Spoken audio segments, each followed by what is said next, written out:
Hello, this is Randy with Excel for Freelancers, and welcome to part 6 of the School Manager. In this one, we've got an amazing update to the ID cards where we can now dynamically add features and values simply by selecting the display fields. I've also got an update to the student list where we're going to be using one-click automatic sorting and filtering. It's going to be a fantastic training. I cannot wait. Let's get started.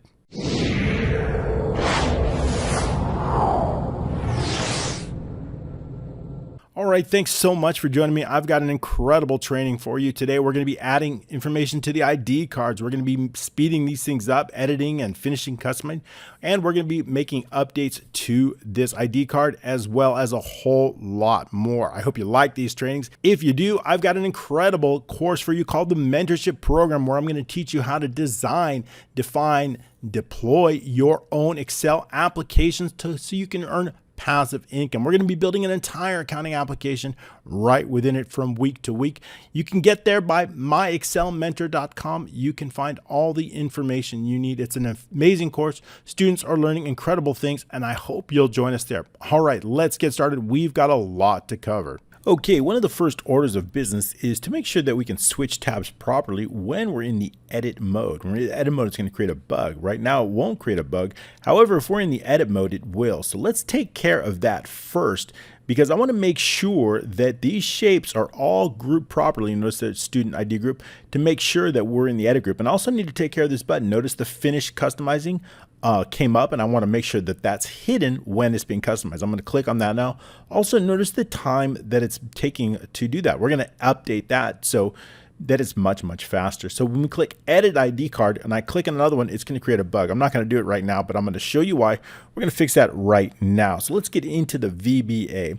And basically what's happening is when the bug is, notice we have hide all. Hide all is the first thing that happens when we click the student tabs here. Let's go into students, right? When we click anywhere for range E5 to J5, the first thing that's going to happen is we're going to run that macro student hide all tabs.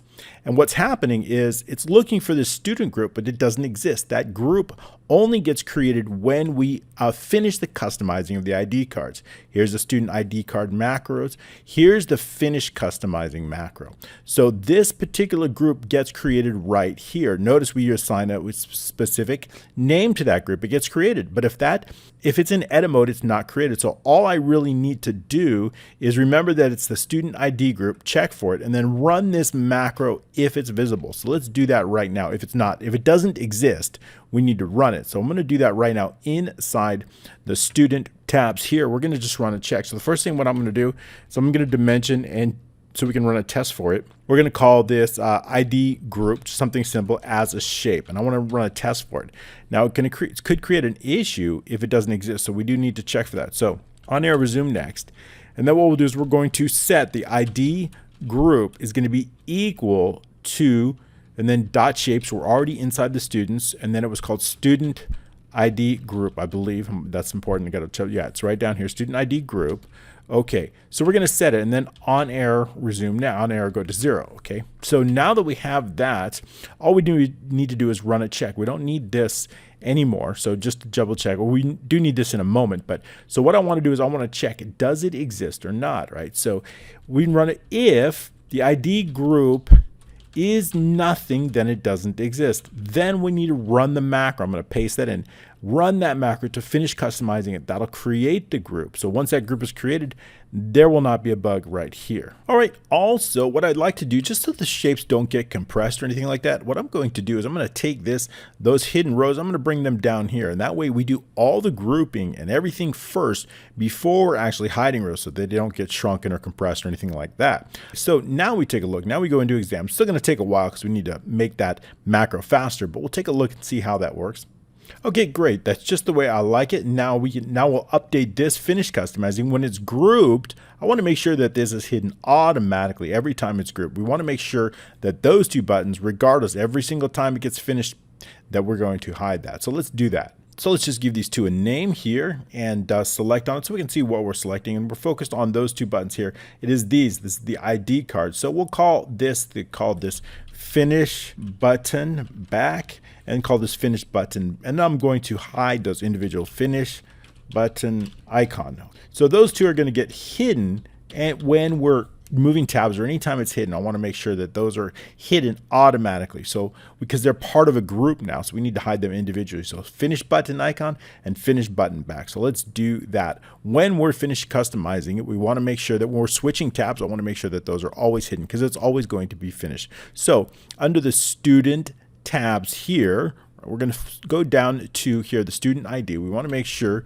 that, again, the student dot shapes, and then of course the student, and it's called the, let's bring this down here so we can see both, of course, finish button icon here, finish button icon dot visible equals MSO false, and then we can just copy and paste this, and then also we're going to place the other button, the finish button, back. Okay, so then both of those are going to be hidden, finish button, and then back here. Okay, now we want to make sure that when we're running, so we run this macro, and finish button icon IS. There we go. Throughout the I there. Okay, good enough. All right, continuing on. Now we've got it. All right, so let's go down here into the student ID here. And then, of course, we can just copy and paste this, and we'll make sure it's false. In this case, we're going to hide those. Paste that equals MSO false. And then we're going to make this, we'll drop this down here. Take a look at the two buttons. They're called finish button icon, finish button back. That's the one we want to focus on right here. So we're going to call this finish button icon, and then I'm going to copy this and then paste it, and we'll just change it to back. So that's going to hide just those individual parts of the group. That's what I want to do. And when I run this macro now, we will see that those are going to be hidden. And that's just what I want. Okay, perfect. So when we close this out and click edit icon, it's fast. When I finish customizing, it's too slow. How slow is it? Well, it's too, whatever it is, it's too slow. We're going to find out exactly how slow it is and how fast we can make it. So let's do that. Let's go into the VBA and speed this thing up a lot because it's just too slow. All right, so I'll show you exactly how we're going to do that. All right, this is the macro that I want to speed up. It's taking way too long, but how long is it? Let's go ahead and time it and see exactly how long it's taking. Well, I've got a little module that I'm going to import. It's just going to help us. So I'm going to import a little module that's going to help us, and I've got this stored in one of my folders here. So let's locate it in Dropbox here. Okay, this runtime, what that's going to do is going to open up this add-in. So it's called here code runtime, and I've got two, one's called start clock and one called stop clock. So I'm going to add those into the macro before the macro ends and right when it begins. So let's do that. So inside the student ID cards, finish customizing, first thing I'm going to do is going to call this start. It's going to add a little timer, start clock. And then at the end of it, we're going to go with stop clock because it's still too slow. I don't think it needs to be this stop clock. So what I'm going to do, again, we can run it anywhere you want. It's just going to give us a number of seconds. So we edit it, that part's fast. Finish customizing, it's going to time it, probably 5 seconds. I don't know. Let's take a look here. So it's code red in 5.23 seconds. Much too long. So how do we, let's take a look at that macro and see how we can speed this thing up. Okay, so this is kind of basic. We already got screen updating. We already turned off calculations. So that's usually helps. But let's take a look in here. If we notice for each field shape, right, because there's a lot of field shapes, what are we going to do? We're setting the column, we're setting the left position, the top, width, and height. So that's pretty much all we're doing, and then we're grouping it. So we're not doing a whole lot, but it's way too slow. Well, the thing is that we really don't need to set the left position every single time. We only really need to set the left position if it's different than the current, right? If I don't make any changes, why should we continually add that, right, and have that calculation? So let's do that. Let's update it so that it only adds the left position to this specific cell if it's different. So how do we do that? Well, we just copy and paste this. So what I'm going to do is I'm going to copy this. And then what I'm going to do is I'm going to put an if statement, and then I'm going to paste it, and then I'm going to put then. And instead of then, okay, instead of equals here, I'm going to put does not equal. So if it does not equal, then and only then do I want to make the change. If it's different, if it's not, then so that's it. So all I'm going to do is going to do the same thing with each. So bear with me for a second. And if, and then, and then I'm going to add the does not equal. So it's going to check each individual. This will make it a lot faster. So well, I'm going to do the same thing here. And you can do that too. Often when we're writing to the database, we don't necessarily need to write to the database or write there if it's exactly the same. So when we put checks in there and say, hey, only if it's different. And this can help you speed up your applications a lot faster if you're continually checking to make sure. We don't need to do things if they're already done, right? We just run a little check. If-thens are easy to add in, and it just takes a few minutes, even if you have a lot, but it'll speed up your code considerably. So again, do if and then paste that. And then we're going to put right in then, right? If it does not equal, so all we're doing is just checking it for each one individually. Okay, and also we need to do it for the font size. So all these tricks and that timer will help us. Putting that timer in is going to help us automatically determine, hey, how much faster is it? Because we're continually trying to check our code, continually optimizing it to making sure that we have the best possible scenario. So when our database gets larger, we can then add in additional without it getting without it slowing down too much.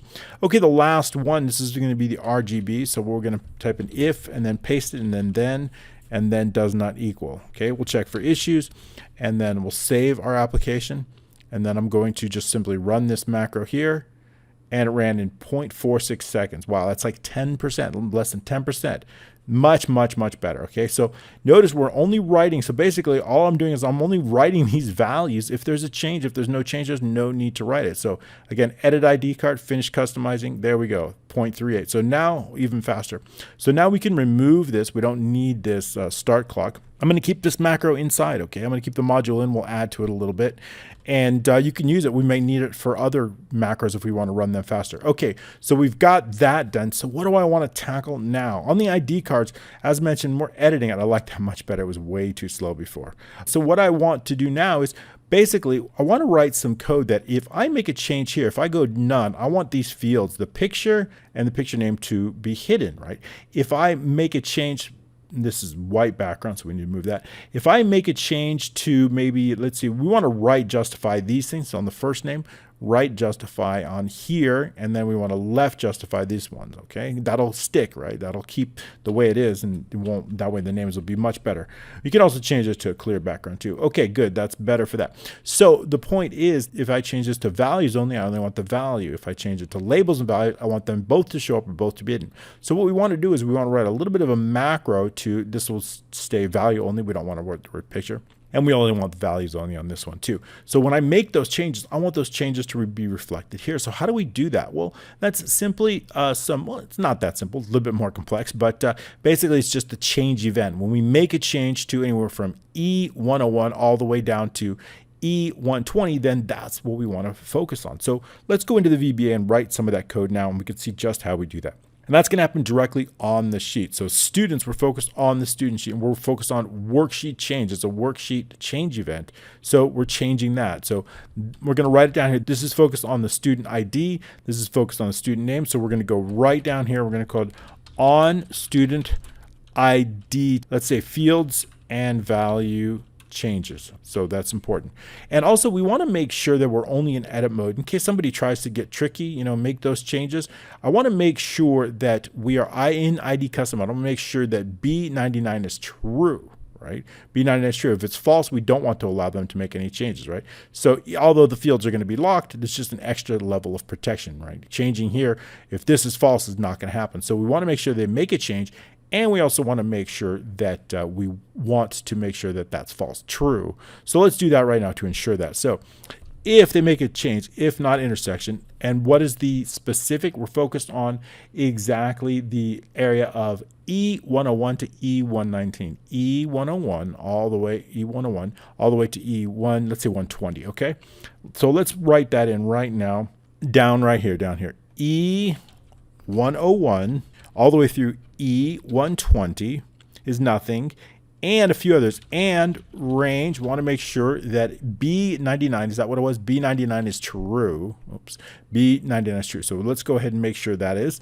And also one more, B99 dot value equals true. It has to be in edit mode. And I also want to make sure there's actually, let's say a value here, something, there's got to be something here, at least here. I guess they could write it in before. I guess that's not necessary. In other words, they could put this here and then write it in. That might be okay, but it's not going to show up. We're not going to know what to show up, but it's okay. I'll keep this empty in case they want to add more. Okay, so just those two conditions we're going to put in, and then we want something to happen. Just put in then we want something to happen. Well, what is it that we want to happen? Well, I wanted to mention a few things. We need to focus on some field shapes and things like that. So let's write in some of those right now. We're going to dimension field shape as a shape. And also we want to make sure that the field row, we need to locate the field row and the field column. Dimension the field row as long, field column as long. And also I want to know the type column. What's the type column? The as long. I'm going to write it in first and then I'll explain it. As long. Okay, so those three, the type column, basically what I want to know, the field row is going to be whatever row they selected. The type column, I'm going to loop from here between this row and this column and this column. What column is that? Equals column, that's column 6. Okay, so between 6 and 7, I need to move from between 6 and 7, so I need to keep track of what one they're on. And I also want to know what the field column is, that's the type column. This is the field column, 53, 54, and 79. So that's going to keep track of the column where we're going to be getting the information from. If we're hiding it, if we're displaying it, I need to know where to place it. So this will ensure where to place it. Sure, we could just unhide it, but we could just unhide it, but we don't know if it was deleted or something. So it's better if we have a location, if we have all this information, we should really make sure to follow that exactly as it is, okay, in case it got moved. So we need all that information in there. So we're going to need that. So those are as long. Also, we need some strings here. So we're going to mention the display field. And you want to know what display field. Is it a none? Is it values only? Is it fields and values? So I need to know the as string. And also I need to know the field type as a string. So let's focus on that. So the field row is going to be the target row equals the target row, the row that they've selected, they've made the change on. That's going to be our target row. So let's write in there target row, change row. It's called the change row because that's the row they made the change on. Okay, so we know that for the newbies. Okay, so we're going to use something called select case. And I also want to know the field value. What is the value? That's very important. So the display field is equal to the target dot value, and that's the change that they actually made, the value of the cell. Okay, so what is it? So there's three options really. It's going to be labels and values, it's going to be none, or it's going to be values only. So we're going to need that. And now we're going to use something called select case. We only have a few options, but let's put that in. Select case is going to be display field. So it's going to be based on that display field, because that's the option that we want. So if we're going to do that, let's say the case is equal to none. In that case, we just need to hide everything, right? If there's none, we need to hide it. So if it doesn't exist, we really need to make sure that we wrap it in on air resume next just in case. So let's do that. On air resume next. And first of all, what is the shapes? Shapes, they all start with ID card, and then they all start with, let's hide the label first. Let's underscore and then label. And then of course, what is the field row? And I guess it's and there, and the field row. What does that mean? Dot visible, I'll show you in just a second, equals MSO false. We're hiding it. So the field row we know is the row. So each shape, remember in a previous training, each shape contains, right, the ID card, underscore label, and then whatever row it's based on. So this is based on row 113. So if we look at 113, it's based on this admission date. So everything is based. So we know that based on the target row, that's part of the shape name. That helps us locate that and hide it. So that's why we always put the row name along with the shape. So really easy to locate. So what we want to do is we want to hide that. But I also want to hide the other one too. I also want to hide the values too. So let's write that in here. And then, of course, let's go back to the value. So we can just also copy and paste this and just change it to value. So this one's going to be not label, but value. And then on air, go to 0 in case it's 0. Okay, but what about the picture value? We also want to, if it's row 101, then I want to hide the picture value. So if the field row is equal to 101, then we can write that down here. Then what do we want to do? I want to hide that picture value. So what is it? What is the name of that picture here? Well, we could just, it's right here. It's called pick value 101. So we can copy and paste that back into our code. Then dot and shapes. We don't need dot shapes because we're on the sheet. Paste in that picture, dot visible equals MSO false, hiding the picture if that's the one they want, okay? Not 1010, but 101. There we go. Field row is 101. Okay, and now we can do on error go to 0, and we don't need this end if because we've got everything in a single line. And we really don't need to continue, right? There's nothing else to continue, so we can exit out of the sub. But what about if it is? What if it's another case? So that covers all the issues for none. But what about if the case is either values only or labels and values? So let's write some code for either one of those conditions. So case is equal to values only or labels and values. Because in both of those instances, I want to do something. And so what we're going to do is I'm going to show both. It's kind of easy to show both. Then I'm going to run a check at the bottom. If it's values only, I'm just going to hide the labels. It's fast too. So how are we going to do that? Well, first of all, what I want to do is I want to go from pretty much the column 6 to 7, right? I want to do a loop. I know it's just a short loop, but 4, 6, 2, 7, because I want to cover both fields and both labels. So the best way to do that is to put those into variables, column 6 to column 7. So, because that's going to help us write a lot less code. So we can do that. Let's call this for the type column is equal to 6 to 7. And then we don't need the double 2 in there. That's not going to help anybody. Certainly won't help me. Okay, so next type column. Always close our loop before we continue on. Okay, so I've got the type column, but what do I really need? Now I also need to know what column we're affecting. If it's a field label, it's going to affect these specific fields. We're going to get our information from this field here, starting in column 53.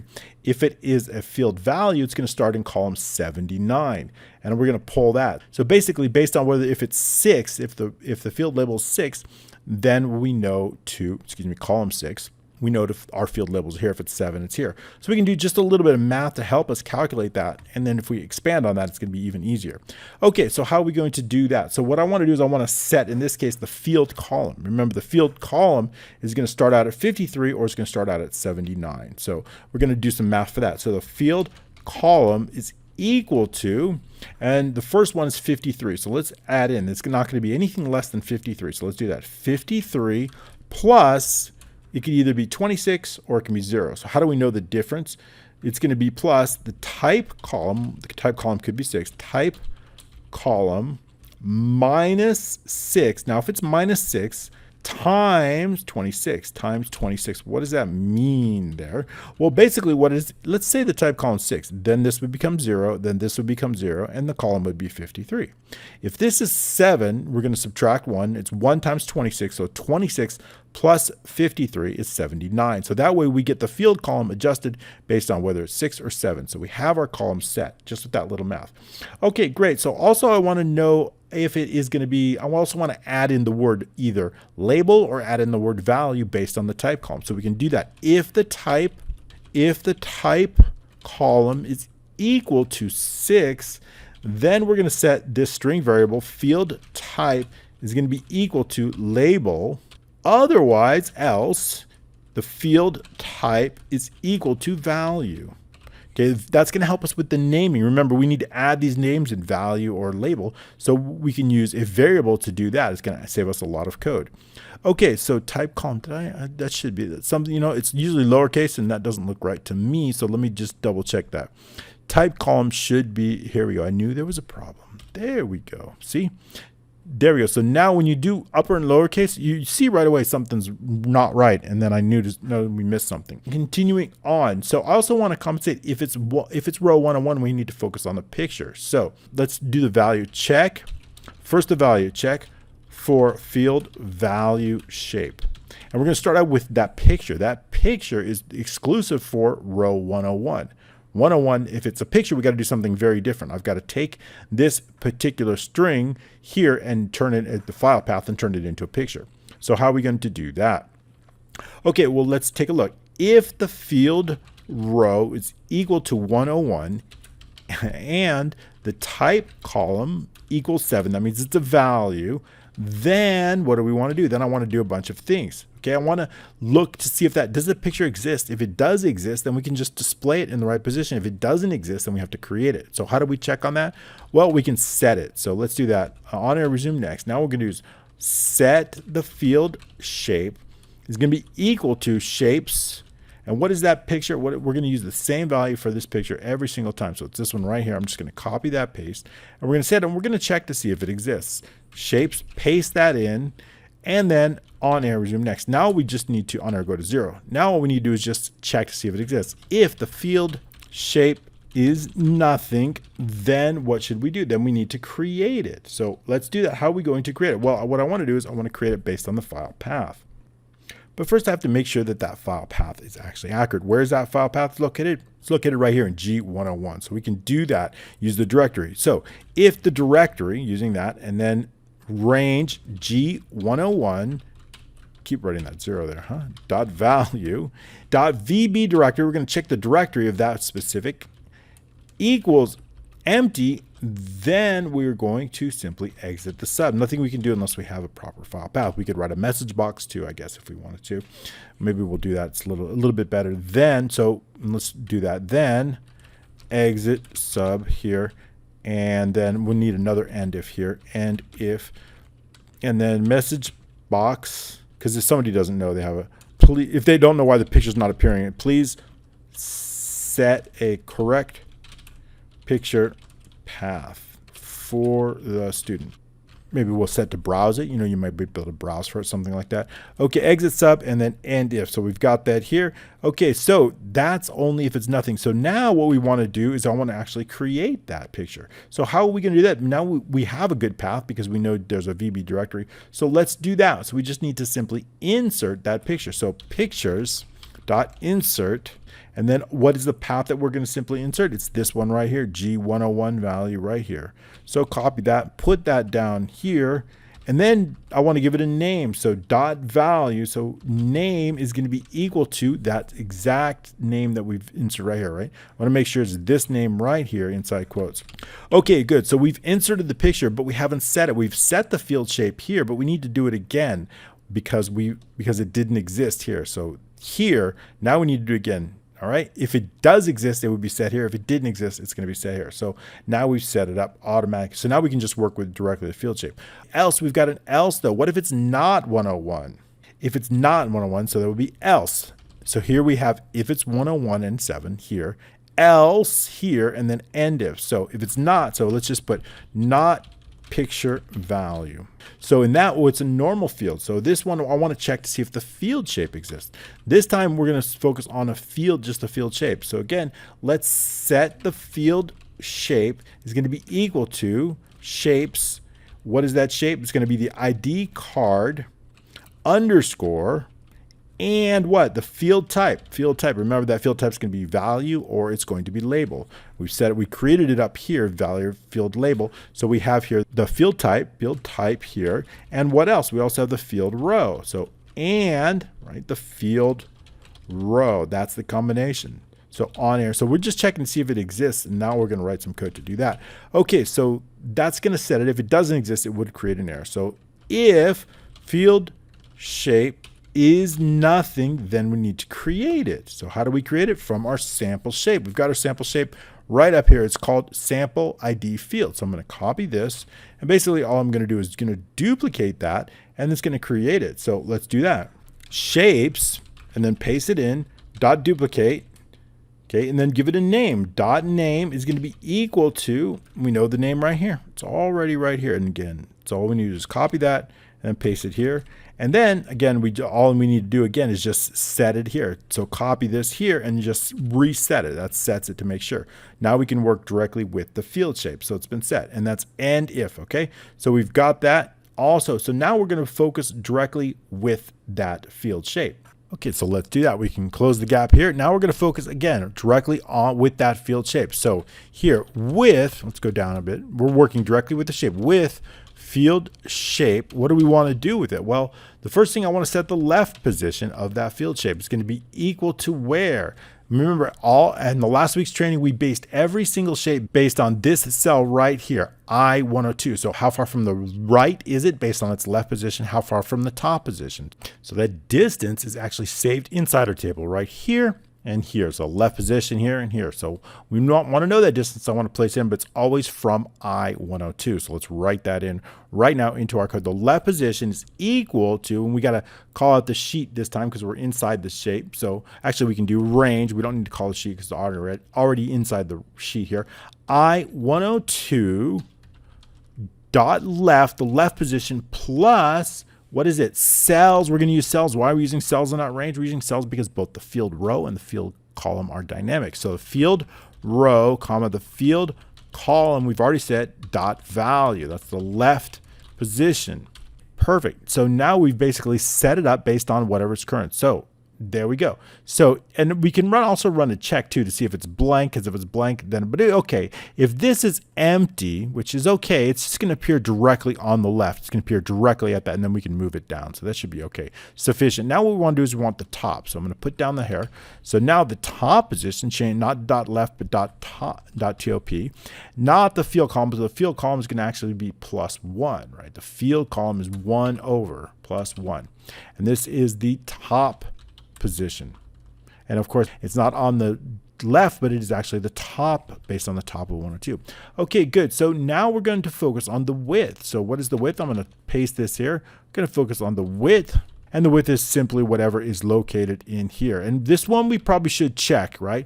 If the width is going to equal to whatever is in here, but if it's nothing, then it's going to be, you're not going to be able to see it. So we really should make sure to check here. If this is empty, so I'm going to write that in if here, this equals 0 or empty, either one is going to be fine, empty, then what do we want to do? Or we can use does not equal empty in this case, and then it doesn't, either one. Does not equal empty, then sure, we set it. Otherwise, else, what are we going to do? We should probably use the width of the sample shape, right? If it's 0, it won't show up. So let's use the width of the sample shape here. Sample field ID, I'm going to use that width in case it's empty. So we can write in here. Else, what's that? Dot width is equal to shapes, paste in that dot width. So we're going to use the width of the sample shape in case it's empty. And I'm going to do the same thing for the height here pretty much. So we just need to copy this and then change height to width. And also we need to update that. The field column, this is field column +1, and this is +2, and the next one's going to be +3. So we need to add that in +2. And here also +2.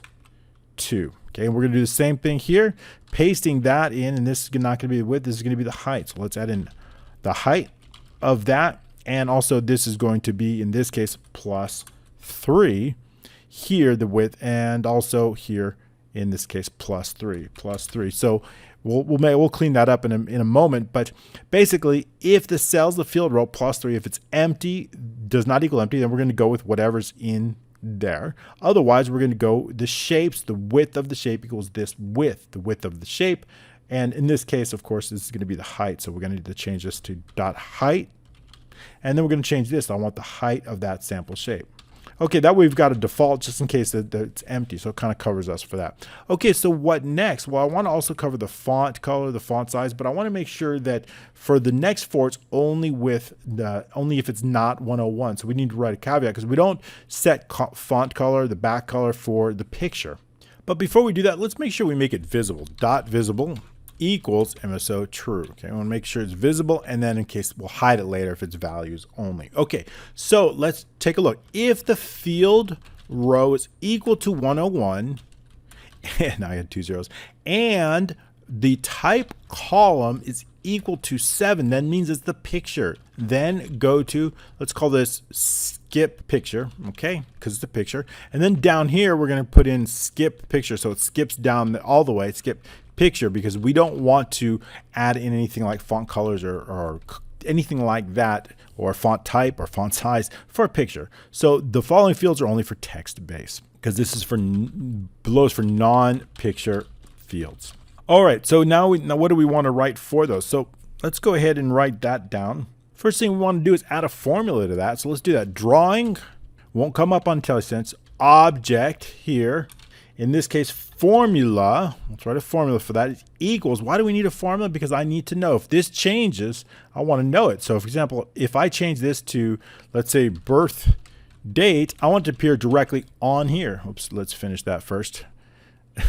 Okay, let's just comment that out so I can reset that. Okay, so if I change this to birth date, I want that birth date to show up right here. So I want to make sure to link. So these specific links, this link is going to be F, column F for the field labels, and the values are going to be column G. So we need to know the address of either that. So we need to build that address F108 or G108 based on either whether it's a field label or a field value. So we're going to build that formula in that right here. So the drawing objects formula is equal to, and then we'll put in parentheses, equals, and I want an address, and what is it? So basically it's going to be based on something. So it's based on cells, the field row, the type column, right? The type, remember, I want it focused on the type column, 6 or 7. That's where I want it focused on.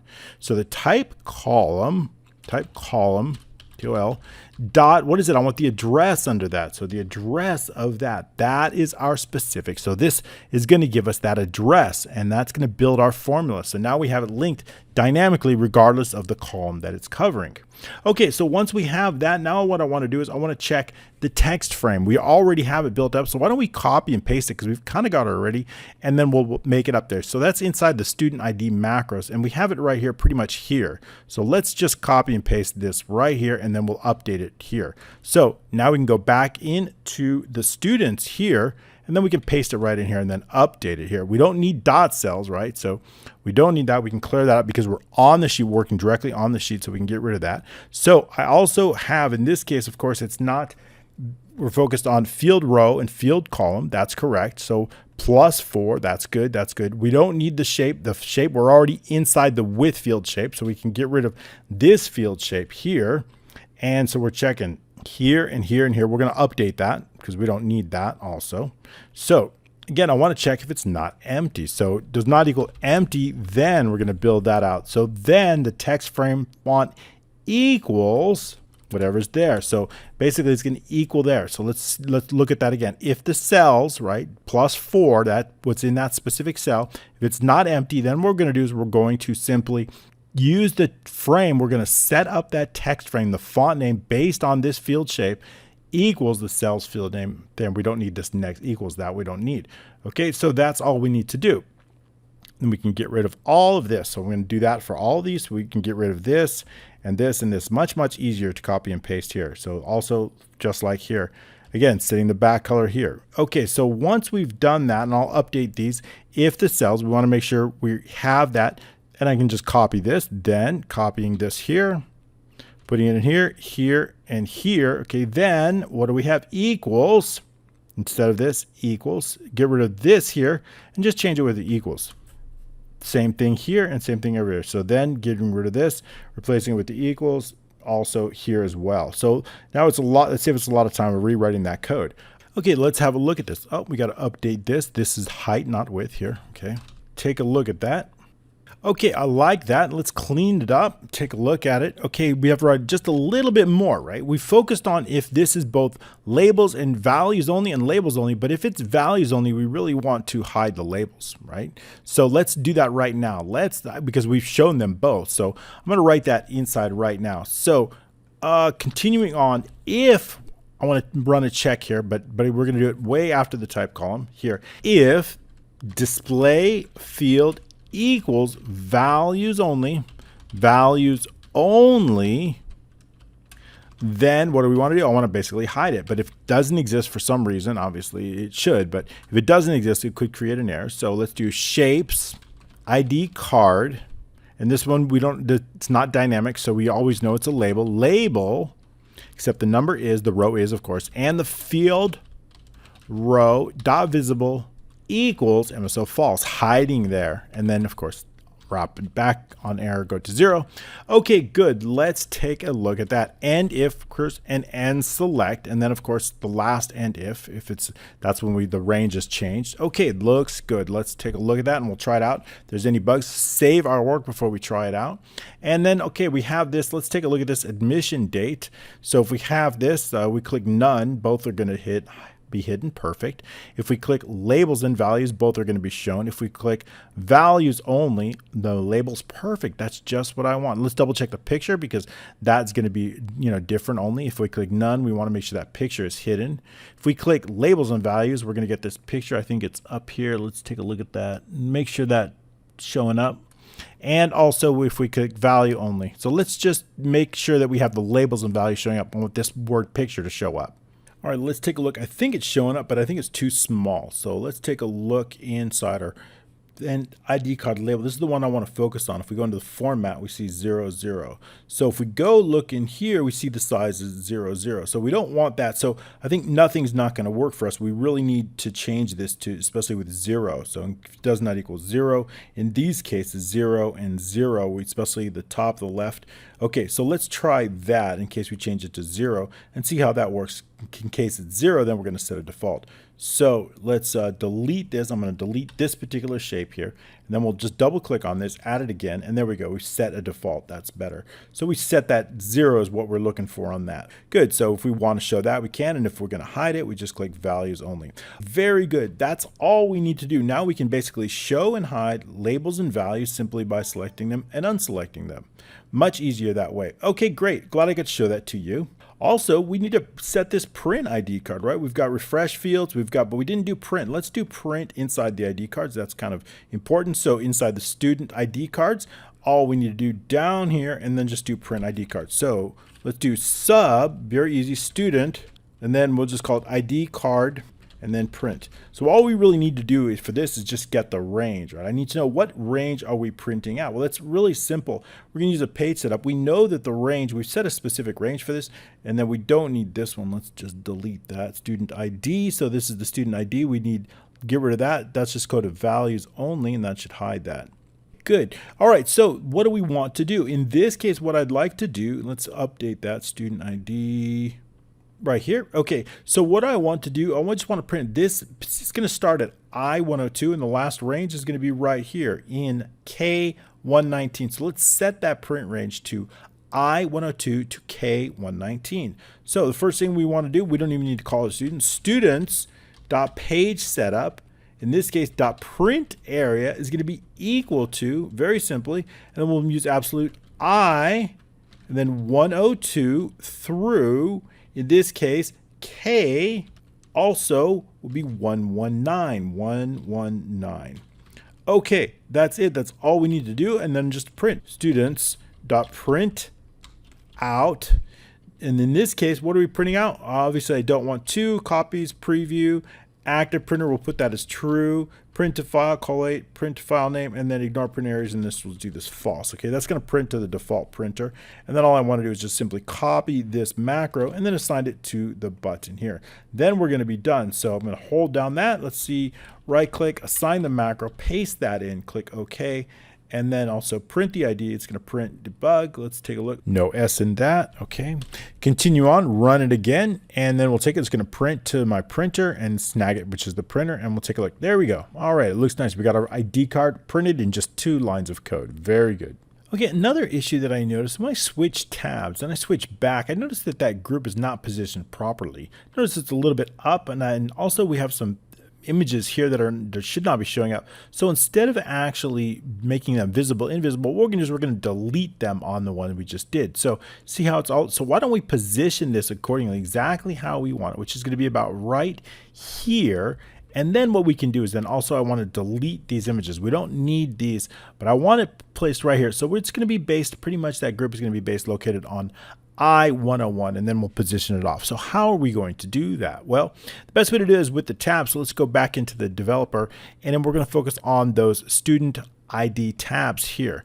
And of course, it's going to be with that student ID. So this one, we're going to be focusing on the student group. So instead of this, what we'll do is we'll do with student group, and then what I'm going to do is we're going to work with this a little bit and place this. So with student group, and then this dot visible is going to be inside. Then also I want to place 2 options, the dot left and dot top position. The dot left is equal to students, and then we'll just do range, and then that range is going to be based on I101 dot top position there, and then of course on the left the dot top position here, sorry, messed it up, dot left. Let's copy this because we're going to need that right down here, and then just change that to dot left here. That's what I need. So left, but not exactly on the left, not exactly on the top. So let's take a look at this. This group is going to be a little bit to the left. I would say it's 2 or so pixels, and pretty much close to the top there of the 101. So we'll keep that, and we'll try that and see how that works, and then we'll adjust it accordingly. So we'll do -2 on here. Then all we need to do is just run the macro and see how that looks. So to do that, all we need to do is just select student ID. It's going to run that macro automatically. And we can see that we want to drop it down just a little bit. The left position is almost good, but I want to drop it down a little bit, a few pixels, maybe let's say 3 or 4 pixels down, or maybe a bit more. So let's try on the top, let's do +5, and the left maybe only a little bit -1. Let's take a look at that, and I think we're good on that one here. Okay, so we'll click the ID card again. That's going to automatically run the macro, and that's pretty good. That's good, pretty good. And also notice that I want these shapes delivered. This zip, I don't want them showing up here. So when what happens is when I edit it, they're showing up values only, but they're showing up when the group shows up, they show up. So it's better just to delete them and then recreate them if we need them. So back into the student here, the student sheets, instead of hiding them, we're going to delete them. So if we remember correctly here, shapes visible .mso false, that was for the picture, right? So that's okay, that's showing up, that's all right. But let's take a look at that. If we decide to show the pictures, none, right? When we change the book, when we rebook it up, does the picture show up? If it does, we need to delete it. Okay, so we want to delete it, right? So let's make sure we delete it because it's showing up when we show the entire group, display the entire group. We'd have to go and individually hide individually again. So or we could just run the refresh macro, that might work too. But this is going to work too. So delete that one. We don't need to delete that. So not picture value, not here, of course, but we want to focus on dot visible. So here, right here, if it's not all the way at the top, so instead of dot visible equals false, we're just going to use dot delete, and that also keeps the application smaller as well. So again, dot delete here, dot delete, deleting those on none, and then also one more we have to do at the bottom here instead of this one right here, and then dot delete. So that way they're actually being recreated, which is probably a bit better, and so that we won't show up automatically. Okay, so that way if we click values only, that first name is going to be open. The zip code, the same thing here. Let's click on that zip code. It's going to be, and then this one particularly is 102, so that's the values only first name, right? So let's click values only, and then also 102, the value here. Probably had more than one of those, so let's delete that. Okay, I think we're good to go on that. We can move the zip code up here. Looking very good. We've got a really nice ID card, and we'll just double check on these here. And we can bring this one to values. We don't need the one on the barcode, so we'll just go with values only on that. That's going to erase that. Finish customizing, and then tab it over and come back and make sure everything else is lining up correctly. Okay, that looks much better. Everything's lined up. I do need to, it's not exactly, I need to move it over. Let's say a little bit to the right, a few pixels, and maybe down 2. So I'm going to adjust that, and then we're going a little bit to the right. So to do the right on the student tabs here, again, to the left, let's try that. Let's do +1, right? +2, a little bit to the right, and then down a little bit, let's do 7. Okay, let's take a look at that. Again, just clicking on the tabs. Okay, I like that. It's perfect. All right. Also, what else do I want to show you? I want to be able to automatically type in a student's name here. Notice when we go to general info and I start to type in, we've got like Lisa Loeb. I want to auto-complete that. Right now it doesn't work. If I type in LIS, I want to auto-complete that. When we have a lot of students, it's going to make a big difference. So how can we do that? Well, the best way to do auto-complete is using my method called don't break the chain. And what we need is we need that student list somewhere in column F, but it can be anywhere in column F. In fact, we're going to place it all the way down here. We want it under anything else that's going to be needed. We don't need anything else because everything else is being used. So let's place it down here. So how can we do that? Well, but what I need is not just the database list. I don't want the sorted list. I want the list in the same position location as we have. So if we look in the student database here, we have that list here. It's right here. David Davis, Tina Thomas, here's here. So how do we do that? Well, let's copy and paste it using a link. So I'm going to go AA, let's put a large number. Let's say 3,000. It's going to go all the way down there. So I'm going to basically start there, holding down my shift. I'm going to copy that, right click. And then what we do is we're going to copy it. And then I want to paste the link inside the students. I want to place it directly here. I'm going to paste those links directly in F. Paste those links. So it's going to paste all those links. And of course, if we don't want to see the zeros on here, which I really don't like to see, so all I need to do is just go into the options, depending upon your version, advanced, and scrolling down all the way down here, show a 0. We don't want to show a 0, clicking OK. All right, so now the zeros. Okay, so that's half the battle there, but it's still not going to work. It's still not going to work. Why doesn't it work? Because we need a chain, an actual chain of filled cells. Cells can be anything. It could be, spaces or anything. Linking, it's got to be a link just as a chain.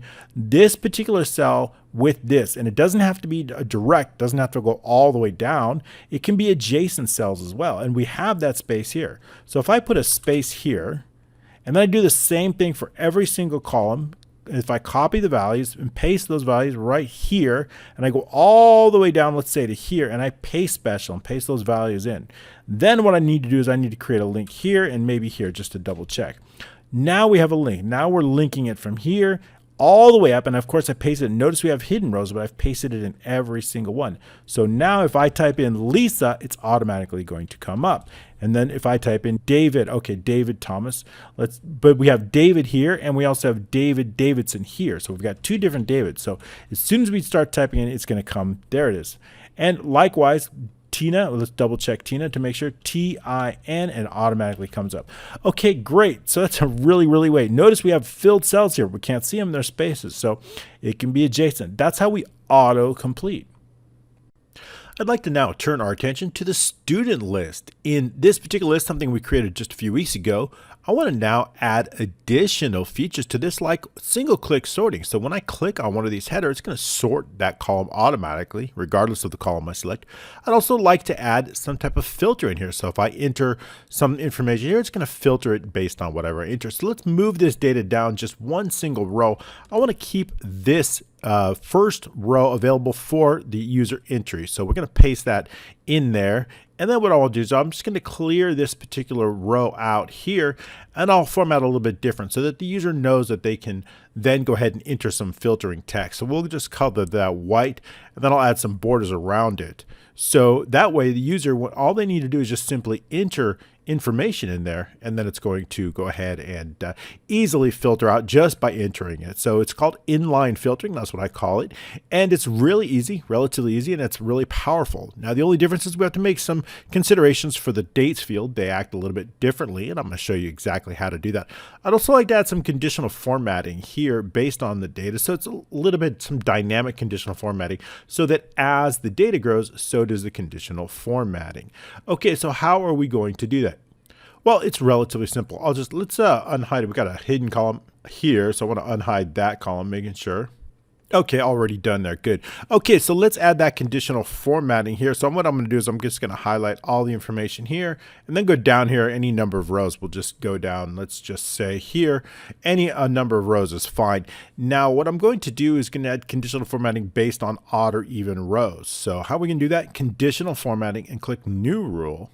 Then when I'm going to slide this over here, it's going to be based on two different conditions.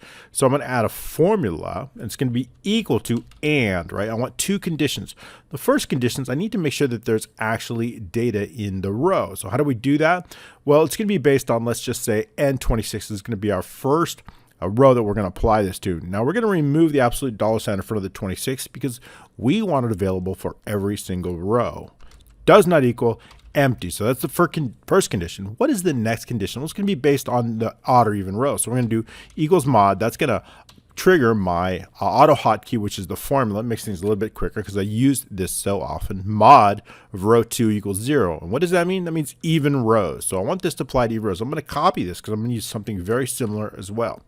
Inside this, I'm just going to format it. I'm going to give it a really basic format. A fill.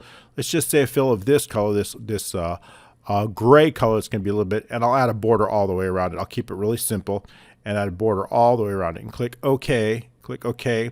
And then what that's going to do is going to format those rows. Now I want to add another one based on the odd rows. So I'm going to click New Row, Formula. Then I'm going to paste that same formula in, except in this case I'm going to put in 1, and that's going to be for the odd rows. In that case, I'm going to format it. I'll go ahead and give it a white color, or just something a little bit less. So the fill will go with white, and maybe something a little bit more gray on this. So maybe slightly less than white. Click OK. also the same border around it, so there's no difference between the odd and even rows. In this formula, that's click OK. And what that's going to do is going to give us a nice, as we grow, so does the conditional formatting. Okay, so perfect, we got that. Now all I want to do, let's save our work. Always a good idea to save. And so what I want to do is I want to do two things. I want to be able to click on one of these headers and have that header automatically sort. And let's increase, we're going to need to increase and to know which one, that's going to be sort ascending or descending. So the best way to do that is to have like some kind of a triangle, upper or lower triangle, to denote which one it is, ascending or descending. And we can do all that with just a little bit of programming. So why don't we get into that now? So we're going to go into the developer, Visual Basic, and we're going to focus on this student list. This is student list macros. That's the macros, the module that we're going to be adding this to. We don't want tons and tons of modules, so we can have all of them inside this. So as far as the sort's concerned, let's go ahead and add something called sub, and then it's going to be based on our student list. So student list, and then what we'll do is just sort. It's a single macro that's going to handle all of the sorting, regardless of the column that was selected. So the first thing we need to know is the last row. I want to know the last row of data based on that. So dim the last row and the as long.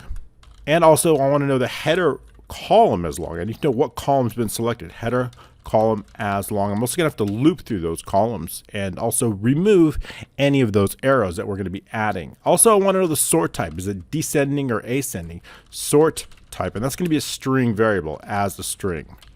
Okay, once we have that, we're going to focus on the student sheet, right? Not really anything else, just the student sheet. So with students, that's a sheet. Just to double check, click dot, and we know the IntelliSense will activate. We've got the sheet name correct.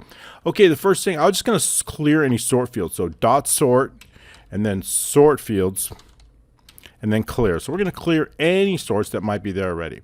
Also, let's define the last row. Last row is going to be equal to, what's it going to be equal? Which column are we going to focus on? Well, let's do column N, right? That's where our student ID is. So let's do the last column is N. And I want to make sure that we actually have data before we run the sort. In fact, I want to make sure that we have at least more than one line of code. So more than one line of data here. So that means our data is going to start in 26. So I want to make sure that if the last row is less than 27, that means we have one row of data or none, then we can't sort anything. So we will certainly want to make sure there's at least 27, at least row on 27. So that means at least two, so 26 and 27. So why don't we write some code just to check that and then exit out if it doesn't. So if the last row is less than 27, then exit sub. We have a minimum amount of data that's needed. Okay, I'm going to turn off application screen updating. That's going to make it faster. And then of course, before we end the macro, I'm going to make sure it's turned on. So application dot screen updating equals false. And then what I like to do, just to make sure, I like to add the true part right away, and then build everything in between that. So equals true. Okay, there we go. So that's true. So let's just clean up the last, get rid of this and this and this. Okay, so everything's going to go in between here. So the first thing what I want to do is I want to make sure that we're going to check to see what. So basically, when a user makes a selection, I need to know if there's a current sort on that, if it's ascending or descending. So I need to check, is there a current sort on this? And how do we know that? Well, I'm going to be putting like an up or down triangle in there, and those are characters, right? We can use characters to do that, and I've got the characters, but if you wanted to insert those characters, we can go into insert here and then symbol, and we're looking for the upper right, looking for something like this, right? Character 113 or something like that, up or down to denote that. And I've got some characters saved up, some numbers, so I'm going to share that with you. And so what I want to do is I want to look for that type, up or down triangle inside this. If it exists, then we know it's currently an ascending or currently descending. And if it doesn't contain anything, then maybe we'll just set it to ascending. So you'll kind of see how as I go along, you kind of understand it. But basically, I need to know, is there a current sort on that column? That's really what I'm looking for. So we do that by looking for that specific character. So if in string active cell dot value, what is the active cell? Now, what am I looking for? I'm looking for a specific character, and that character is, I'm going to be looking to see if it contains the down pointing arrow. So what is that down pointing arrow? It is, we're going to use character W, and it's going to be the and sign. It's kind of a strange character, but H2, 5, B2. That is the down pointing. It's in the character ASCII character code, but it's there. So and H2 5B2. That's a down. If it does not equal 0, that means it's contained there. Then we're going to set a sort type. Sort type is going to be equal to, we'll just put descending, right? It's already there, descending. Else, okay, so we probably don't need else. Let's just put the check if the current active header contains, we're looking for the down arrow, contains the down, let's say, pointing triangle, because I want to look for that. You'll see what it comes up, triangle. Okay, so because I want to know if it does that. Then if it does, right, triangle, then set the sort type to ascending, right? If it's currently descending, we need to set it to ascending. Ascending, just like that. Ascending. So what do we want that? If the insert, let's then sort type equals descending. Let's close this up, right? In string, or we need to close this up. So then what are we going to do? Then, right? Then sort type equals descending. So then we're going to know. Now we know if it does, otherwise we're going to set it to ascending. Okay, now we can continue on. If, then we also want to know if it's ascending. So let's copy this here. And then we'll just change it around. And I'll change the character. And then ASC, we'll set it to ASC for ascending, but it's going to be a different character. What character are we looking for in this case? In this case, I'm looking for H25BC, BC. So I'm just going to change this. So H25B2 and H25BC. So then it's going to set to ascending. Now that we know if there's a current sort, we can focus on that. So now what I want to do is I know if there's a current sort. So now basically what I want to do is I want to loop through every single column here, and I want to remove any triangles up or down regardless, because I already know if we're set. So how do we do that? Well, we loop through that. Which column are we going to loop through? I'm going to loop all the way to column, in this case 36. And where am I going to start it out at? I'm going to start it out, let's take a look here. What column are we starting out? Equals column. We're starting out at 14. So from 14 to 36, I'm going to remove all those arrows. So let's write that up right now. We need a for next loop, and we've already got our header column. So we can do this. For header column equals 14 to 36. Nice typing, ready? And then next header column. So now that we've got that, now I'm going to loop through that. Now I'm going to remove any of those any of those characters, the up or down arrow that might exist in those columns. So how do we do that? So we can do dot cells, because we're using dynamic headers and dynamic rows and columns. So we've got, now what row are we going to focus on? Obviously we're going to focus on this row here. That's row 24. So that's going to be consistent, whereas the columns are going to be dynamic. So 24 comma header column dot value equals, and what I want to do is I want to basically use to replace, because I'm going to replace two different types of characters with nothing, and then replace. And what are we replacing? Well, of course, we're replacing whatever the value is. We could use active cell value as well. So we could use, but to be more specific, obviously we're looping, no active cell won't work. Sorry about that. We're going to loop through these. So that's the value that I'm going to be checking, and then I'm going to be replacing. What am I going to be replacing? Well, I'm going to be looking for this, and then I'm going to be replacing it with, what am I replacing it with? We don't need the extra parentheses there. And I'm replacing it with nothing. Okay, I'm also looking for this here, and I'm going to replace that as well with nothing. So we're going to replace that with nothing. Okay. So basically, I'm going to loop through each one of these and remove any of the up or down triangles. I don't want to remove the header text, just those triangles. So we're going to replace either one of those if they're found with nothing. And that's it. That's all we have to do inside our loop. So again, let's put a little bit of a text there, a little bit of a note there, comment. Remove any up or down triangles. Okay, so now that we've got that done, now we can continue on. Now what we can do is we can set it, still missed the E on that. You guys don't tell me when I mistype. You should let me know. Keith always lets me know, but it's too late. Okay, let's move around. Okay, continuing on. Now we're ready to run the sorting. So let's go ahead and down here. So let's type in note run sorting. Now we're ready to set the sort. Okay, so we need to know which one are we sorting. Are we sorting based on ascending or descending? So that's based on that string value we set up here. So if the sort type equals DESC, descending, then we need to set the sort key, sort descending. So if the sort type, and then we'll do an else. I always like to close else and then end if, just to make sure we close that up. Helps prevent errors. Okay, so now continue on. So what if it is? So we're going to add a sort key. So in this case, if it's descending, dot sort fields, and I want to add a key onto there. And what is that key? It's going to add, and then we're going to say, well, what type of key? And then we'll do colon equals dot cells 26, and then active cell column. That's the column we're going to focus on because the one that we've selected, active cell dot column.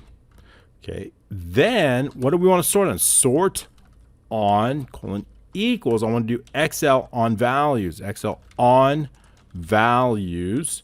Then also I want to set the order. What is the order? Order is going to be equal to XL descending, XL descending.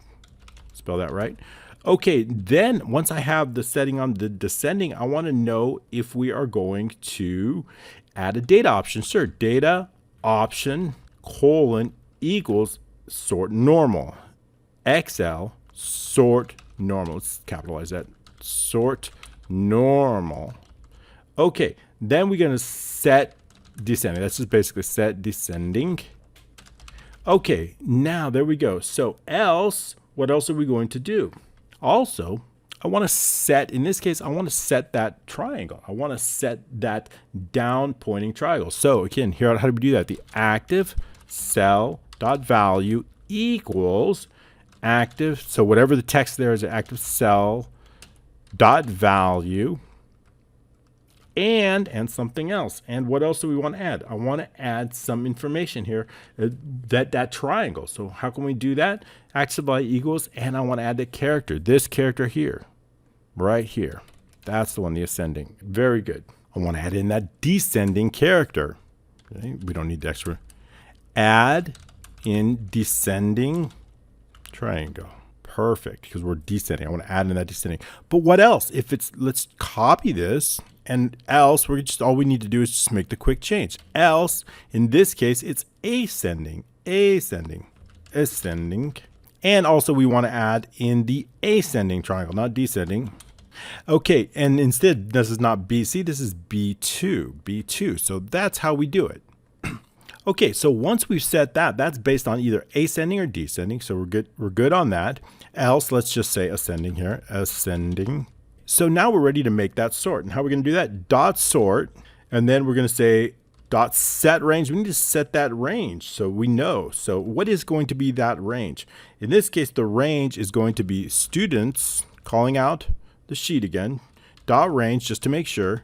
It's going to be, let's take a look. It's going to be N, in this case, 26, starting at N26, all the way to AJ and whatever the last row is. So we can set that range right now. Okay, so N26 all the way through AJ and the last row. Good. And last thing we have to do all the way through is apply that sort. Dot sort, dot apply.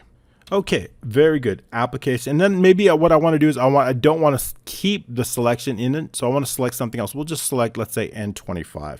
So let's select that, and then we'll say dot range N25, then dot select. And then also I want to make sure that we're scrolling all the way up to the top. So the active window dot scroll row equals 1, scrolling to the top. Application screen updating true. That's it. That's all our macro. We'll check for bugs. We'll save our work before doing anything else. And we're going to go ahead and check for bugs. And so now what I want to do is simply take this particular macro. Now, every time we make a selection on anywhere from N24 all the way over to AJ24, I want this macro to run. So how are we going to do that? Well, of course, that's in our selection change on the sheet itself.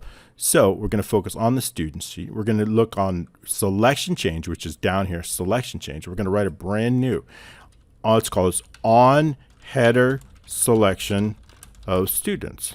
We want to sort it. So if intersection based on, again, N, right? What was our N24 all the way through AJ24, N24 through AJ24. Okay, it's nothing. If we say if through, then what do we want to do? Then run the sort. Run sort. Okay, again, saving our work. Always good to save it, and we'll check it out. Now let's click on the first name variable on values, Excel on value, sort on. I know Keith is telling me about that.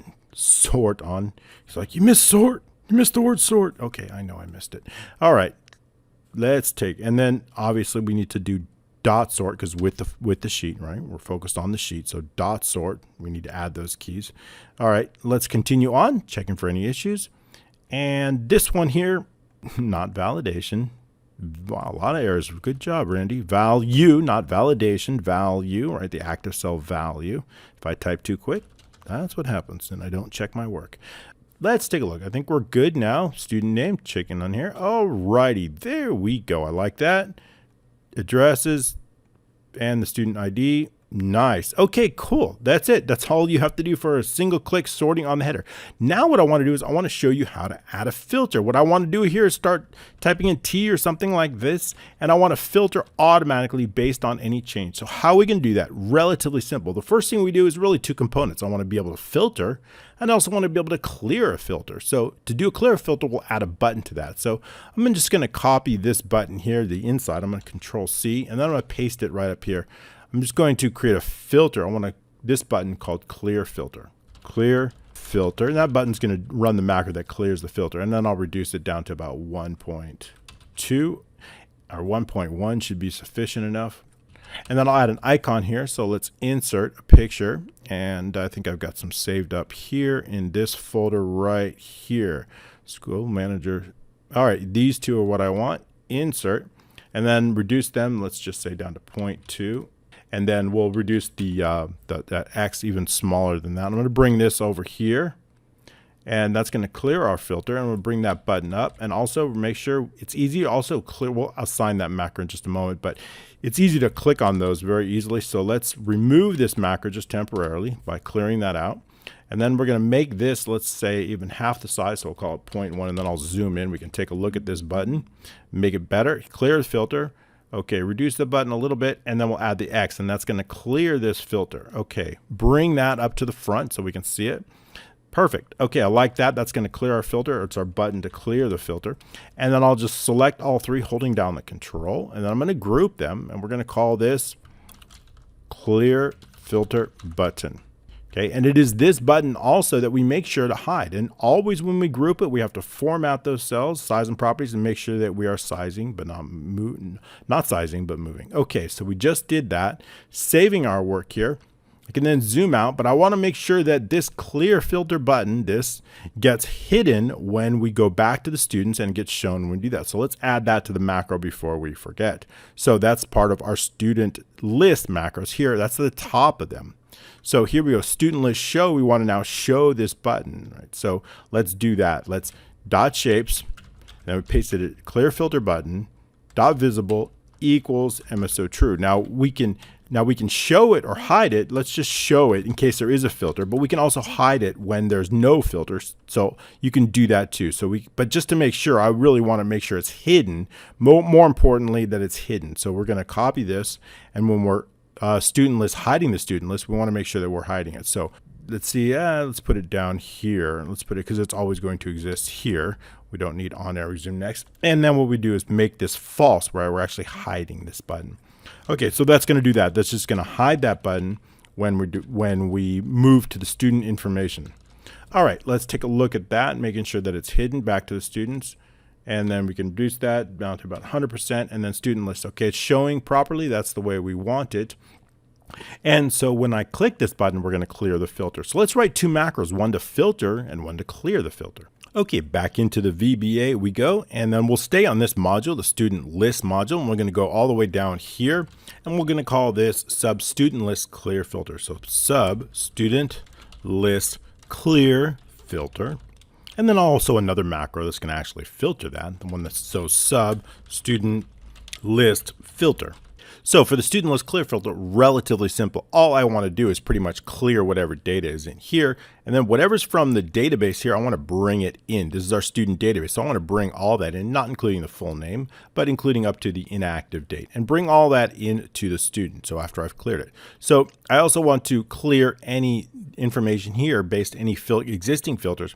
And I also want to set up a criteria. So that criteria is going to be based on all this information. We'll do in case we want to. So basically I want to set criteria for an advanced filter. So I'm going to copy this. And let's say we make it simple here. I'm going to use, let's say, I'm going to reduce this. I'm going to go all the way to BA. Okay, so I'm going to put our criteria in BA2. So I'm just going to paste that directly there. And that's going to be our criteria. So that means we're going to add, let's just say, student list criteria. So when we run our advanced filter, and then, so for example, if they list first name, that criteria is going to be here. It'll be something like asterisk D asterisk or something like that.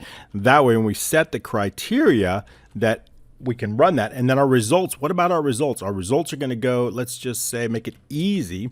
We'll use column C. So I like to use the column. So I'm just going to reduce these two a little bit. And then column C, our results are going to go right here, results. And then we can merge and center these, although it's not necessary, but merge and center, and also merge and center the results. So we can merge and center this here. And then what that's going to do, merge and center. I have the full name here, but I don't think I'm going to use it because I don't think it's necessary for the student list. So we've covered that. So the results are going to go here. Then I'm going to copy these results when we're running the filter, and I'm going to bring them back into the student list and bring them starting in 26 based on whatever they enter here. Okay, so how are we going to do that? So let's focus on the clear filter first, and we'll save our work, and then we'll go into that. So inside the VBA, so the clear filter, first thing what I want to do is I want to know the last row. So dimension the last row as long. And also the student database, I want to clear any existing filters. Where are those filters going to be? Those filters are going to be located on row 3 inside the student database. So they're going to be located right here. So I want to clear anything from BA3 all the way over to BX3. So let's write that in right now. So student database dot, make sure we have the range, BA3 through BX3 dot clear contents. Clear the contents of this.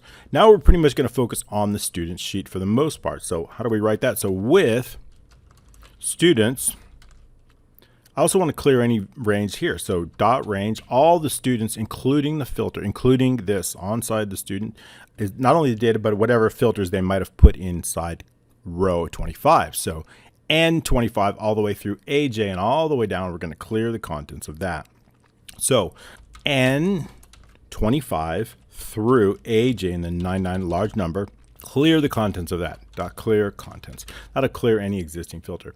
Okay, I also want to set the last row based on the student database. The last row is going to be equal to the student database dot, what is it? We'll use A, column A. That'll cover it. And that's going to get us the last row. We need that when we run that. So all I really want to do now is bring over all the data from the student. So how do we do that? Dot range, and starting in N26, N26 is where our first data is, all the way through AJ and the last row and the last row. But remember, our data starts in different rows. Our data in this starts in 26. Our data in our student database starts in row here. Originally it starts in row 4. So the difference is 22. So we need to add 22 to that. So we can do that right here. So last row plus 22 equals from our database, and our database is simply student database dot range A4, right, starting in A4 all the way through W is the last column, and the last row dot value. It's going to bring over all the data. Also, I want to make sure that we don't need the clear filter button, so we can just hide that button, right? That's this button right here. So we could just copy this clear filter button and then just hide that button. Once the filter's cleared, we don't need that. And then once we run the filter, we're going to show it again. So I'm going to Paste this down here a little prematurely, but C true, because we do need to show that inside when we run the filter. I want to make sure we show it.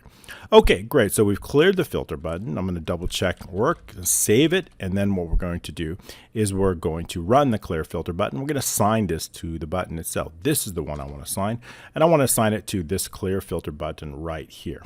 So once we do that, we're going to check it, assign the macro, paste in that, and click OK. Now clear the filter. It should look relatively the same, and the clear filter button is gone until we run the filter. Perfect. Just what I like. All right, so let's write the macro that we're going to actually run the filter. It's very easy. So how do we do that? We're going to focus on, again, the first thing I want to do is obviously show this. We're going to focus primarily on the student database. So let's write in student. And I want to make sure that we're showing that button, the first thing. And then we're going to focus on the student database. But we need some variables here. Dim the last row as long. And I also want the last results row. I'm going to bring in that data, last result row as long. And with the student, we're going to focus on the student database. With the student database, put the dot just to make sure I have the sheet name right. Okay, I do. Students. A little bit on the students, dot range. I want to clear the contents. I want to clear everything that might, all the data. So I want to clear just the data, not what's in here, but starting in N26, again, all the way through that. And we already wrote that code, right, when we cleared the filter, so we can just do it here, except I want to change it to 26 in this case. So we can copy this and then paste it here, and then just change this to 26, right? Because I don't want to clear the filter row. So we're going to clear the contents of that. Now, once we do, I just want to make sure that we get the last row of the data. So again, I want to know the last row of this. So copy this here, getting the last row. Again, we don't need the students database. We're already in the students database. And I want to check to make sure that we actually have data. If we don't have any data, then there's nothing we can do. So again, we can use this line here. Although I'm jumping around, copying and paste it, and then I'm going to change it to 3, right? What is our last row of data? If our last row of data is less than, we got to make sure, student database, if it's less than 4, then we have no data, nothing we can do to filter. So to do that, we just need to write some code, making sure that it's not less than 4. So if it's less than 4, then exit the sub. Okay, assuming that we do have data, we can then continue on with our filter. So we're getting ready to run our advanced filter, and I have got this saved up, just so it's quick. All right, there it is. Okay, so what is our advanced filter? Now we just use AutoHotkey to type that in, but of course we're going to update that, and I'm going to walk you through it. Our original data is what? Our original data is located right here, starting from the header row, all the way from A3 all the way through. In this case, we can go through W or X, either one. X, let's just use X so we're consistent with that. And then, so it's going to be A3 through X, and we don't have the transaction. It's not it. It's the last. It's actually the last row. So let's do last row. And what about our criteria? Our criteria, we made it easy, right? BA2 through BA3, right? Let's take a look at that. Double check our criteria here. Our criteria is going to be located right here. BA2 all the way from the first row all the way to BX. And then 3. So let's write that in just to make sure we've got that covered. Okay, BX, not BA, BX. Okay, now our results are going to go here. So the results are going to be very, very similar. It's going to be CA2 all the way through CX2. Okay, CA2 all the way through CX2. Okay, and unique equals true. Good. So now what we do is we need to get the last row of the results. If there's no results, there's nothing to bring over. We're going to use it base it on CA. Actually, CA, our results are going to go right in here. CA is where we're going to get. So let's do that right now. Inside the code, we'll just write that up, and I'll make this a little bit quicker if I can type. CA in the last row. So if last result row equals, and then if the last result row is less than 3, then exit sub. Okay, because there's no data, no results. So assuming that we do have it, now all we need to do is copy the information. So I'm going to bring all the information from CA all the way, let's just go all the way to CX, or CW, CW is fine, and then bring it inside our students right here. Bringing it in right here all the way from N. So how do we do that? Let's just write that one line of code. So students dot range N26 through AJ and the last row plus 23. Why is it 23? Because our results start in 26, right? And then based on 3. So the difference between starting in 3 to 26 is 23. Dot value equals, and then based on our database, dot range, and then that range is CA3, our first row of data, all the way through CW and the last results row. Actually, it should be last result row and the last result row. Okay, this should be result row, not row, because we're basing it on result, basing it on our results. Students dot range and value equals dot range. Let's close this up right here. We need a quotation right there. Missed that.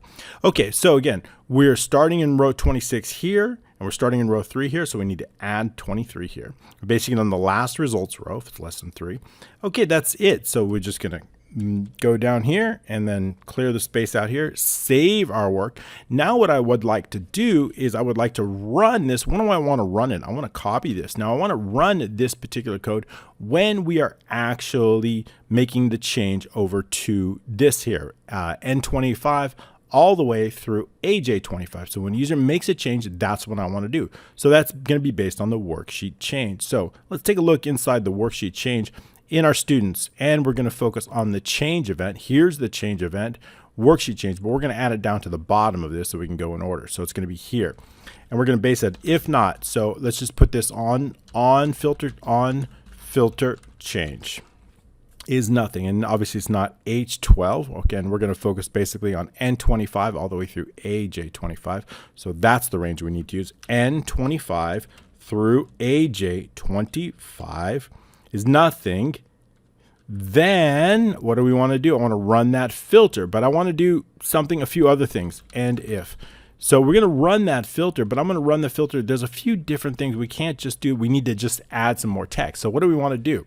So before I run that filter, I need to add in the criteria. Whatever the user enters here, for example, let's say we're entering, remember this is a column. What column is this? This is column 14. So if they added something to column 14, I need to know where to put that different criteria. Where am I going to put that? Well, I'm going to put that inside the database, and I want to put that inside the database right here in here, student ID. I want to put it in row 3, but what column?